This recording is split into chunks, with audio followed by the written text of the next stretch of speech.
the bill. Finna check out the next spot. My click is about to wreck shop. We don't dance, we just buy. You run up, you get dropped. Parking lot crunk, clubs and the drug for sure. I was like 3.5 minutes into a video talking about, you know, who the fighters I like to watch right now. And this goddamn fire truck and ambulance drives right by my house, like right out my window, right?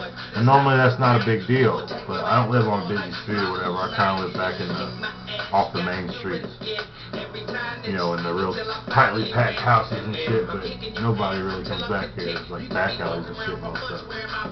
Anyway, like I said, it wouldn't be a big deal except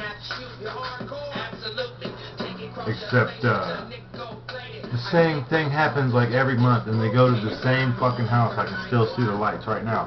They always go to the same fucking house. It's like once a month. Same police, or not police, ambulance, fire truck, zoom through here, and they go to the same fucking house. Now, it poses a question to me, like, is there a certain point in time where you have to take it upon yourself to go find some assisted living or go live with some family or something? Now, I'm not trying to be insulting to whoever it is, but once a month since I moved in here, it's been like 5 months, 5 months, and it never fails, man. They're over there all the fucking time. Anyway, so I'll get to the boxing then. And who my favorite fighters are I like to watch right now. This ain't the all-time favorites and shit. That's a whole nother, you know, different ball game of people. But, you know, as far as the fighters I like to watch right now, I'm gonna expand a little bit on what Boxing Knowledge said, because we were talking about it, and Andre Dirrel is on the top of that list of mine. You know, I enjoy watching him fight, and I enjoy seeing him progress, because he gets better in every fight. Fuck him. Every time he fights, he gets better every single time. Now, you know, there's something to be said about that. I do think he can make it to the semifinals, and by saying that, oh good, they left.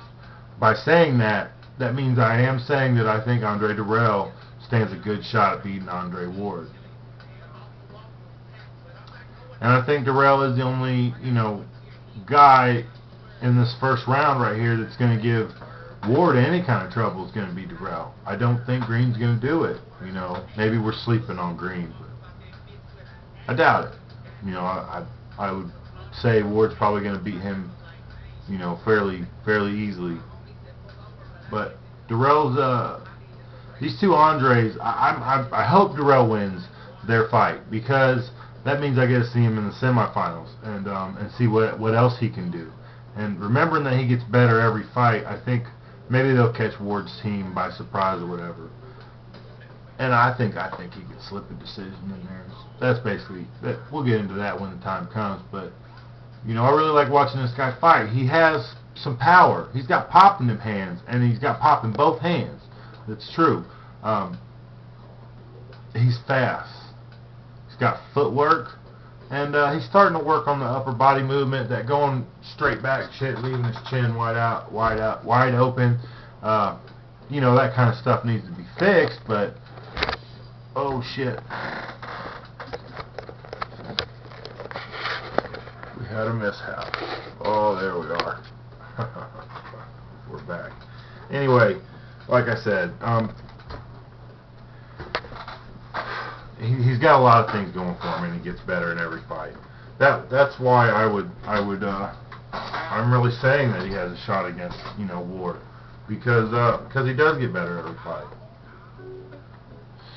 And I think he's something to keep an eye on. Even if he loses to Andre Ward, I think Dirrel can make a name for himself. Like, he can go back to taking like the Lucien Butte type of path if he ends up losing, where, you know, he goes to school with some people before this tournament's over, and then before you know it, he'll find himself as a contender with Lucien Butte to fight the winner of this tournament, which could very well be Andre Ward.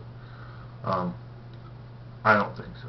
We'll get into that, like I said, again when time comes. But the semifinals is shaping up to be who wins between Crotch and Abraham, and who wins between Andre Ward and Andre Dirrel will determine, you know, who makes it, because I think Kessler's going to get a pass against Green. Like I said, I don't think Green's going to be much of a factor in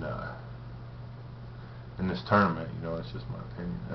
As far as other people I like to watch, or that maybe other people should keep their eye on if they aren't watching them already, is Michael Katsidis. Now, he was in, you know, he was the first fight up last Saturday, and